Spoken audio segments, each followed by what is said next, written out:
Hello मेरे दोस्तों, स्वागत है आपका अपने यूट्यूब चैनल में। हेड ऑपरेटर का सिलेबस समाप्त हो चुका है। अब बात करते हैं असिस्टेंट ऑपरेटर के सिलेबस की। असिस्टेंट ऑपरेटर में जो मैंने लास्ट टॉपिक आपका कराया था, वैद्युत विभव कराया था, जिसमें मैंने वैद्युत विभव के बारे में आपको बता दिया था। और उससे पहले जो चैप्टर कराया था वो मैंने कराया था स्थिर वैद्युत की, इलेक्ट्रोस्टैटिक्स कराई थी।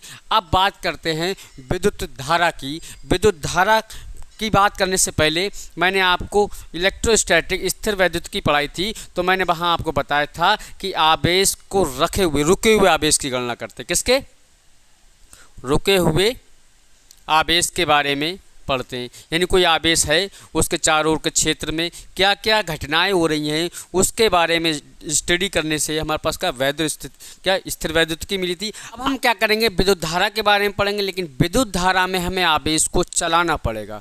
जब जब आवेश चलेगा तब तब हमें करंट प्राप्त होगी, तब तब हमें विद्युत धारा प्राप्त होगी। तो जब आवेश रुका हुआ था तब हमें विद्युत धारा प्राप्त नहीं हो रही थी। लेकिन जब आवेश चलेगा, किसी चालक में एक सिरे से दूसरे सिरे तक जब जाएगा, तब हमें क्या प्राप्त होगी? विद्युत धारा प्राप्त होगी। चालक वह होते हैं जिन पदार्थों में विद्युत धारा एक सिरे से दूसरे सिरे तक चले जाए। पहले मैं बता देता हूँ चालक पदार्थ क्या होते हैं। चालक पदार्थ वो होते हैं जिन पदार्थों में विद्युत धारा एक सिरे से दूसरे सिरे तक प्रवाहित हो जाती है। जैसे जितनी भी धातु मोस्टली हैं वो क्या विद्युत की चालक कहलाती हैं। जैसे मान लो कोई एक चालक तार है, इसमें क्या विद्युत धारा चल जाए, एक सिरे से कहाँ पहुँच जाए? दूसरे से। मैं बताऊँगा कैसे चलती है। विद्युत धारा एक सिरे से दूसरे सिरे तक पहुँच जाए तो वे पदार्थ हमारे क्या कहलाते हैं? चालक कहलाते हैं। मोस्टली सभी धातुएं हमारी क्या होती हैं? विद्युत की चालक होती हैं। इन्हीं को हम कहते हैं विद्युत की कुछ सुचालक। क्या कहते हैं? सुचालक, कंडक्टर। यानी विद्युत की सुचालक धातुएं कहलाती हैं। लेकिन अचालक पदार्थ कौन से होते हैं? अचालक वे पदार्थ जिनसे विद्युत धारा प्रवाहित ना हो सके, जिनसे विद्युत धारा एक सिरे से दूसरे, जिनसे होकर विद्युत धारा एक सिरे से दूसरे सिरे तक ना पहुंच सके। जैसे लकड़ी, ठीक, फोम, ठीक, ये चीज़ें जो होती हैं विद्युत की कुचालक कहलाती हैं, नॉन कंडक्टर कहलाती हैं। विद्युत की क्या कहलाती हैं? कुचालक कहलाती हैं। तो चालक पदार्थ वो होते हैं, वह सिंपल सी डेफिनेशन है, वे पदार्थ जिसमें से विद्युत धारा क्या हो, एक सिरे से दूसरे सिरे तक प्रवाहित हो सके, यानी विद्युत धारा चल सके, चालक कहलाती है। जैसे मोस्टली सभी धातु हैं, जैसे कि हमारे पास लोहा है, या फिर उसके बाद बहुत सी धातुएं हमारे पास, लोहा वगैरह। तो ये क्या होती है? हमारी विद्युत की सुचालक। कॉपर है, सोना है, चांदी है। तो सबसे अच्छी जो विद्युत की चालक धातु होती है वो होती है चांदी। क्या होती है? चांदी। लेकिन चांदी के सबसे अच्छी विद्युत की चालक होती है। उसके बाद जैसे विद्युत की अचालक की बात करें तो अचालक पदार्थ वो कहलाते हैं जिसमें से विद्युत धारा प्रवाहित ना हो सके। जैसे लकड़ी है, फोम है, या फिर कोई प्लास्टिक वगैरह है, ये क्या होती हैं? विद्युत की अचालक कहलाती हैं। क्या कहलाती हैं? विद्युत की अचालक कहलाती हैं। अब बात करते हैं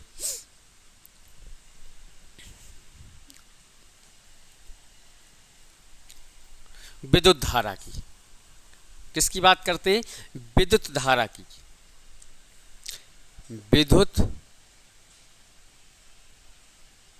धारा, इलेक्ट्रिक करंट।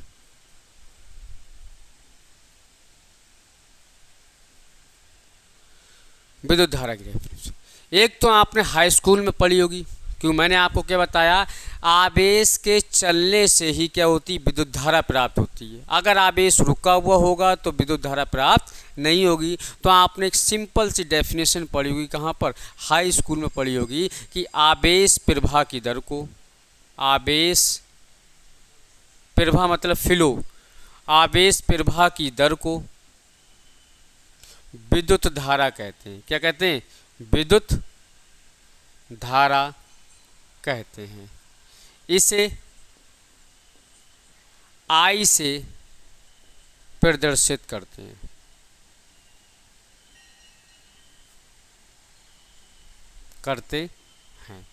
ठीक, फॉर्मूला था I=Q/T। ये आया विद्युत धारा का सूत्र। क्या आया? कि आवेश प्रवाह की दर को विद्युत धारा कहते हैं। इसे कैपिटल I से प्रदर्शित करते हैं। ठीक, एक तो डेफिनेशन ये होगी, अथवा करके दूसरी डेफिनेशन मैं आपको बता रहा हूँ जो आप फॉर्मूले से ही बता सकते हैं अगर आपको फॉर्मूला पता है तब। जैसे अगर ये फॉर्मूला हमारे पास जो देखा है इसमें हम t इजिकल टू क्या ले लें, 1 सेकेंड ले लें। 1 सेकेंड का मतलब एकांक समय। ठीक, तो t की वैल्यू जब आप 1 रखेंगे तो की i इजिकल टू कितना हो जाएगा, q अपॉन में 1। नीचे के 1 को लिखते नहीं हैं तो q बराबर कितना आ गया, i, या i इजिकल टू कितना आ गया, q। तो एक डेफिनेशन आप ये दे सकते हैं, किसी चालक में एकांक समय में, कितने समय में भाई, 1 सेकेंड को एकांक समय पढ़ेंगे। किसी चालक में एकांक समय में प्रवाहित आवेश की मात्रा को विद्युत धारा कहते हैं। फिर से सुन लें, किसी चालक में एकांक समय में आवेश प्रवाह की मात्रा को ही चालक में बहने वाली विद्युत धारा कहते हैं। इसे कैपिटल आई से या स्मॉल आई से रिप्रेजेंट यानी प्रदर्शित करते हैं। लिखना चाहें तो लिख दें, किसी चालक में एकांक समय में, या फिर आप लिख सकते हैं 1 सेकेंड में, 1 सेकेंड में आवेश प्रवाह की मात्रा को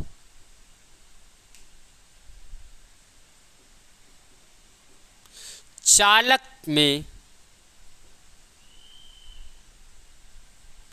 बहने वाली विद्युत धारा कहते हैं।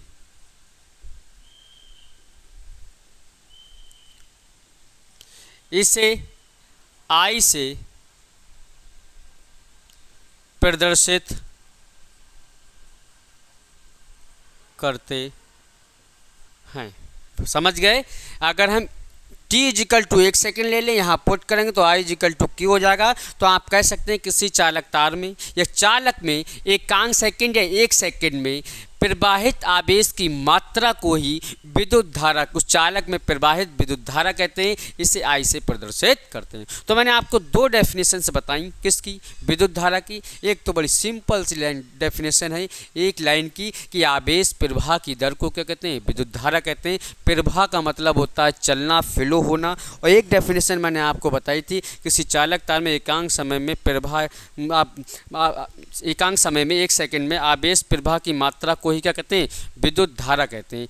ठीक, तो आपको एक बात तो माइंड में बिल्कुल सेट हो गई होगी कि जब किसी चालक तार में या चालक में आवेश चलेगा, तो आवेश के बारे में आपको पहले बता चुका हूँ कि आवेश 2 प्रकार का होता है। एक धनावेश होता है, एक ऋणावेश होता है। एक धनावेश होता है, एक ऋणावेश होता है। एक पॉजिटिव चार्ज होता है, एक नेगेटिव चार्ज होता है। जब ये चलेंगे तभी विद्युत धारा प्राप्त होगी। अगर ये नहीं चलेंगे, रुका हुआ होगा, तो विद्युत धारा प्राप्त नहीं होगी। तो मैंने आपको डेफिनेशन बता दी। अब बात करते हैं इसके मात्रक की। तो विद्युत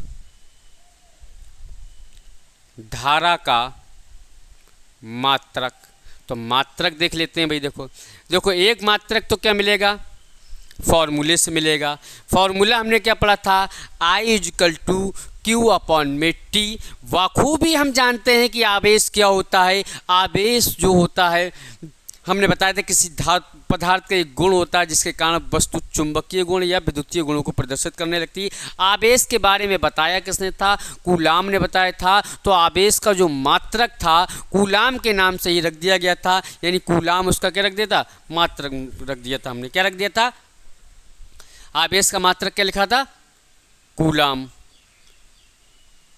बटे में समय का जो मात्रक होता है वो क्या होता है, सेकंड। तो एक मात्रक तो विद्युत धारा का ये निकल आया, कूलाम प्रति सेकंड, यानी कूलाम बटे में सेकंड। फिर विद्युत धारा के बारे में बताया था, वो एक वैज्ञानिक थे एम्पियर नाम के।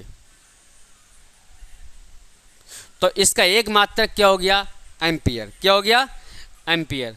एक मात्रक क्या हो गया, एम्पियर। यानी 2 मात्रक इसके मैंने आपको बता दिए। एक आ गया कूलाम प्रति सेकंड, एक क्या आ गया, एम्पियर। तो 2 मात्रक हो गए। उसके बाद में बात करते हैं इसके विमीय सूत्र की। किसकी बात करते हैं, विद्युत धारा का विमीय सूत्र। विमीय सूत्र क्या होता है, फॉर्मूले से निकालेंगे, I is equal to Q upon T, यही तो फॉर्मूला हमने पढ़ा। आवेश का जो विमीय सूत्र होता है वो होता है ए टी, ए आवेश का जो विमीय सूत्र होता है वो ए होता है, समय का जो विमीय सूत्र होता है वो क्या होता है, टी होता है। ठीक, तो इस टी को जब ऊपर ले जाएंगे तो क्या हो जाएगा, आवेश का विमीय सूत्र होता है ए टी।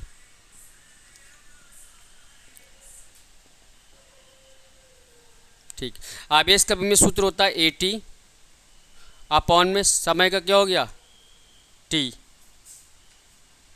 इस टी से ये टी खत्म, तो आई इज इक्वल टू कितना हो जाएगा, कैपिटल ए।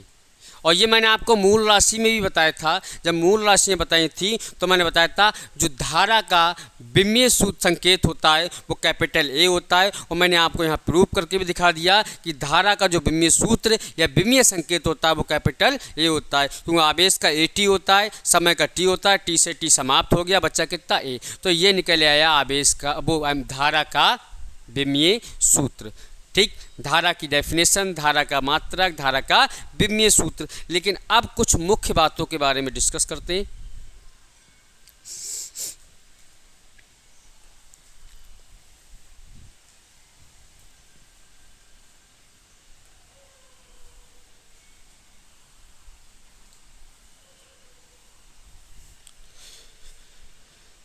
देखो,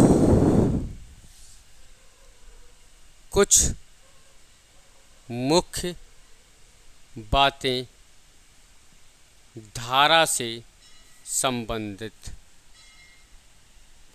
यही धारा से संबंधित कुछ मुख्य बातों पर बात करते हैं, कुछ पॉइंटों पर डिस्कस करते हैं। पहला पॉइंट तो ये आया कि धारा का किसी परिपथ में धारा का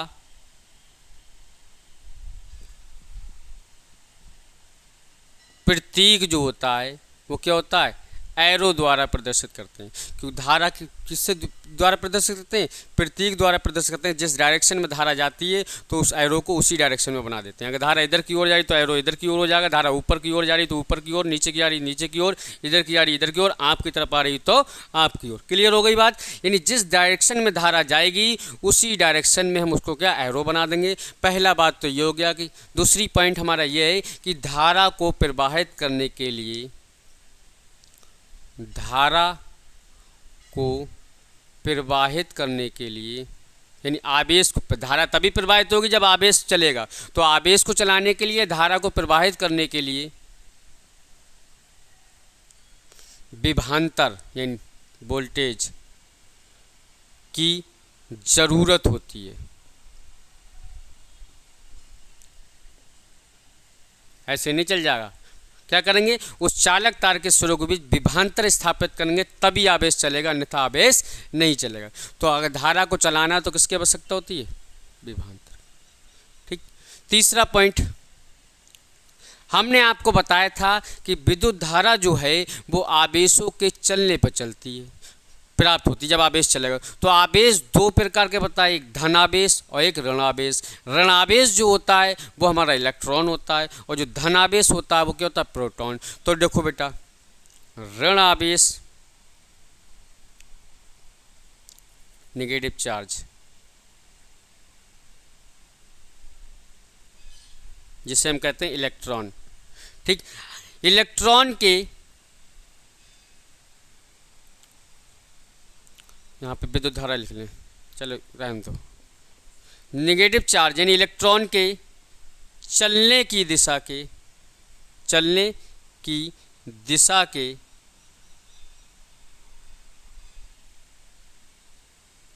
के विपरीत दिशा में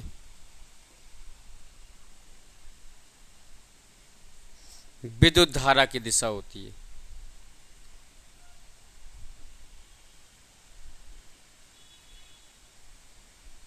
नई बात समझ में आई।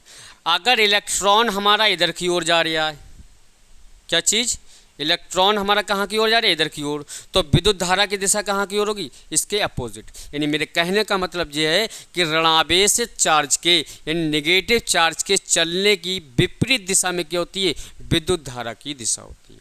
क्या होती है बेटा, विद्युत धारा की दिशा। ये पॉइंट समझ में आया कि अगर नेगेटिव चार्ज इधर की ओर जा रहा है तो विद्युत धारा की दिशा इधर की ओर, अगर नेगेटिव चार्ज इधर की ओर जा रहा है तो विद्युत धारा की दिशा इधर, यानी उसके अपोजिट होती है। क्लियर। बात करते हैं किसकी, पॉजिटिव चार्ज की, यानी प्रोटॉन की, धनावेशित चार्ज यानी प्रोटॉन। प्रोटॉन होता है धनावेशित चार्ज। धनावेशित चार्ज के चलने की दिशा में, चलने की दिशा में विद्युत धारा की दिशा होती है।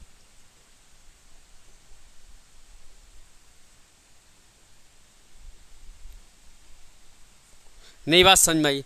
जिस तरफ हमारा धनावेश जाएगा उसी डायरेक्शन में हमारी क्या होती है, विद्युत धारा की दिशा होती है। अगर मान लो प्रोटॉन हमारा कहाँ की ओर जा रहा है, इधर की ओर जा रहा है, तो विद्युत धारा की दिशा भी कहाँ की ओर होगी, इधर ही की होगी। ये पॉइंट बहुत ही ज़्यादा इंपॉर्टेंट हैं, ये दोनों बहुत ही जल्दी पूछ लेता है कि धनावेशित अगर लेफ्ट जिस दूर जा रहा है तो विद्युत धारा की दिशा किधर होगी, ऋणावेशित के चलने से विद्युत धारा की दिशा किधर होगी। तो याद रखना, जब नेगेटिव चार्ज जिधर जाएगा उसके अपोजिट डायरेक्शन में विद्युत धारा की दिशा होती है, एरो बना दिया मैंने। पॉजिटिव जिधर जाएगा उसी डायरेक्शन में क्या होती है, विद्युत धारा की दिशा होती है। इसका सबसे मोस्ट इंपॉर्टेंट पॉइंट अपना कि 5वां पॉइंट, विद्युत धारा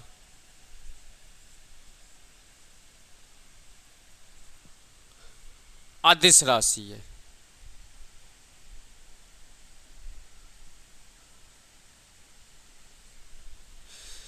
विद्युत धारा कैसी राशि है, अदिश राशि है। इसको आप नोट कर लें, बहुत ही इंपॉर्टेंट पॉइंट। सर जी आपने तो सदिश अदिश की डेफिनेशन बताई थी। क्या डेफिनेशन बताई थी? आपने ये कहा था कि जो सदिश राशियां होती हैं उनको व्यक्त करने के लिए परिमाण और दिशा दोनों की आवश्यकता होती है, और जो अदिश राशियां होती हैं उनको व्यक्त करने के लिए केवल और केवल परिमाण की आवश्यकता होती है। लेकिन सर विद्युत धारा के पास तो दिशा भी है और परिमाण भी है, फिर भी ये अदिश राशि क्यों हो गई? यही बात समझ में आई भाई।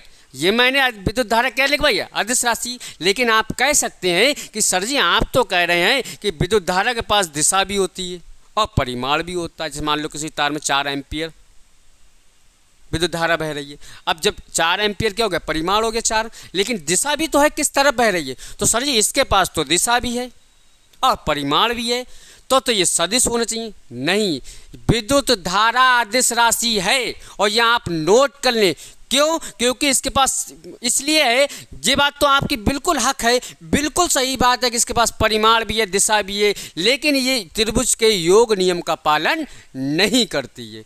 इसलिए विद्युत धारा कैसी राशि है, एक अदिश राशि। नहीं बात समझ में आई? क्योंकि विद्युत धारा कैसी राशि है, एक अदिश राशि है। इसलिए क्योंकि ये त्रिभुज के योग नियम का पालन नहीं करती है। क्या नहीं करती है? त्रिभुज के, मैं लिख दे रही हूं आप पे,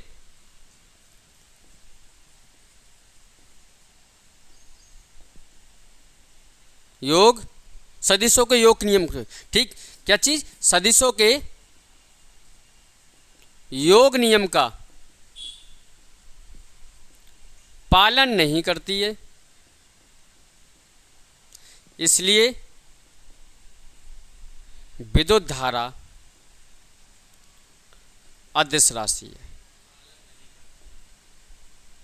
पालन नहीं करती है। इसलिए क्या है, अदिश राशि है। याद रखना इस बात को कि विद्युत धारा कैसी राशि है, एक अदिश राशि है। बच्चे लगाए जाते हैं, इसके बाद परिमाण भी है, दिशा भी है, तो क्या होगी, सदिश राशि। लेकिन ये योग नियम का पालन नहीं करती है, जिस कारण ये कैसी राशि है, एक अदिश राशि है। फिर उसके बाद एक छोटी सी बात आपको और बताते हैं, 1 एम्पियर की परिभाषा। 1 एम्पियर, 1 एम्पियर, 1 एम्पियर की परिभाषा देखें भाई। 1 एम्पियर क्या होता है? 1 एम्पियर की परिभाषा रटना नहीं है, बिल्कुल भी नहीं रटना। मैं अभी आपको बता देता हूँ 1 एम्पियर की परिभाषा। देखो, I इजिकल टू क्या होता है, Q अपॉन में T। आई इजिकल टू क्या होता है, क्यू अपॉन में टी। फिर आवेश की गणना करने का एक सूत्र होता है क्यू इजिकल टू एन ई।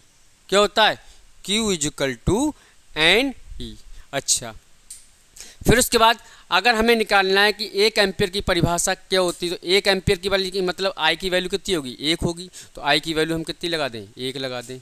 फिर क्यू की जगह क्या लगा दें, एन ई लगा दें, और अपॉन में क्या लगा दें, टी लगा दें। कोई दिक्कत तो नहीं, ठीक है भाई। अगर मैं टी की वैल्यू भी 1 ले लूँ, अब यहाँ से देखें, यानी आई इजिकल टू कितना ले लूँ, 1, क्योंकि हमें 1 एम्पियर की परिभाषा देना है, और टी इजिकल टू कितना ले लूँ, 1 सेकेंड ले लूँ। ये दोनों वैल्यू मैं यहाँ पुट करता हूँ, देखो। और क्यू इजिकल टू क्या होता है, एन ई, यानी आवेश की गणना करने का सूत्र होता है q is equal to n e. N होता है नंबर ऑफ इलेक्ट्रॉन, ई होता है इलेक्ट्रॉन पर आवेश 1.6 गुणा 10⁻19 कूलाम। ये सारी वैल्यू मैं अगर इस फॉर्मूले में पुट करूँ तो आई की जगह क्या लगाऊंगा 1, क्यू की जगह क्या लगाऊंगा एन ई, और टी की जगह क्या लगाऊंगा 1। तो 1 की गुणा 1 से करूँगा, क्रॉस मल्टीप्लिकेशन कर लें, एन ई की गुणा 1 से करेंगे क्या हो जाएगा, एन ई, और 1 की गुणा 1 से करेंगे कितना हो जाएगा, 1। अच्छा, एन की वैल्यू भी 1 ले लें आप, नंबर ऑफ इलेक्ट्रॉन, 1 इलेक्ट्रॉन के चलने से एन की वैल्यू कितनी ले लें, 1 ले लें।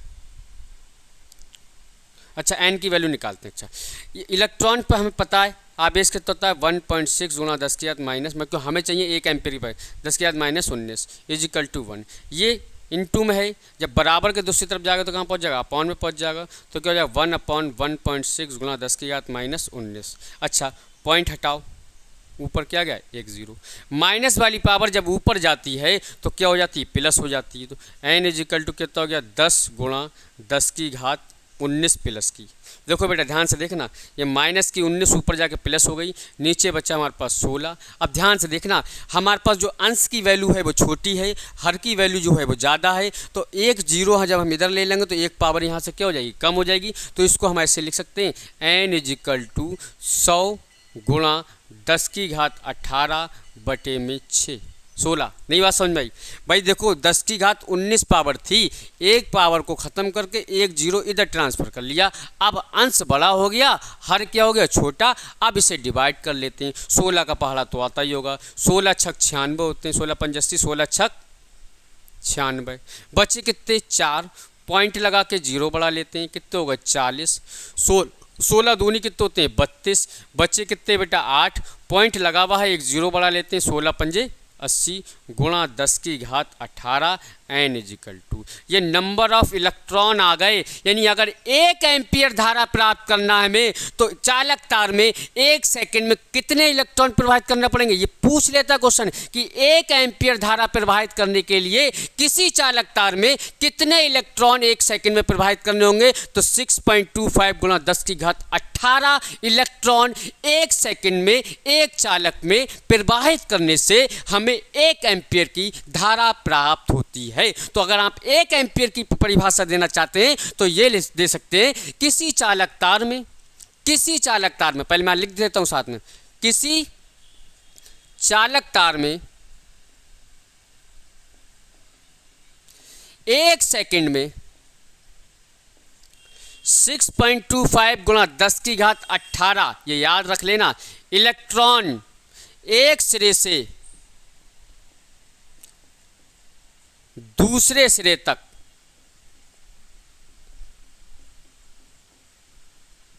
प्रवाहित करने से 1 एम्पियर धारा प्राप्त होती है। समझ में आई ये बात। इसको याद कर लेना कि अगर आपको 1 एम्पियर विद्युत धारा प्राप्त करना है तो किसी चालक तार में 6.25 गुणा 10⁻18 इलेक्ट्रॉन 1 सेकंड में प्रवाहित कर देना तो आपको कितनी धारा प्राप्त होगी, 1 एम्पियर की धारा प्रवाहित होगी। यानी 1 एम्पियर की धारा प्राप्त होगी। तो मैं आपको पहले ही बता चुका हूँ, लेक्चर शुरू होने के तुरंत बाद मैंने बताया कि जब जब आवेश चलेगा, जब जब आवेश प्रवाहित होगा तब तब विद्युत धारा मिलेगी। तो हमने देखो आवेश को क्या करा, 1 सेकंड में एक सिरे से दूसरे सिरे तक इतने आवेशों को प्रवाहित किया, जिसके कारण हमें कितनी धारा प्राप्त हुई, 1 एम्पियर की धारा प्राप्त हुई। तो आज की क्लास को मैं यहीं रोकता हूँ। जिन लोगों को मेरी क्लास अच्छी लगी हो वो लाइक एंड सब्सक्राइब जरूर करें और ज़्यादा से ज़्यादा इस क्लास को शेयर करें, जिससे सपोर्ट करें, जिससे हमारा चैनल क्या ग्रोथ करे। और जब चैनल ग्रोथ करेगा तो इंशाल्लाह हम आपको अच्छे से अच्छा कंटेंट देंगे। Thank you.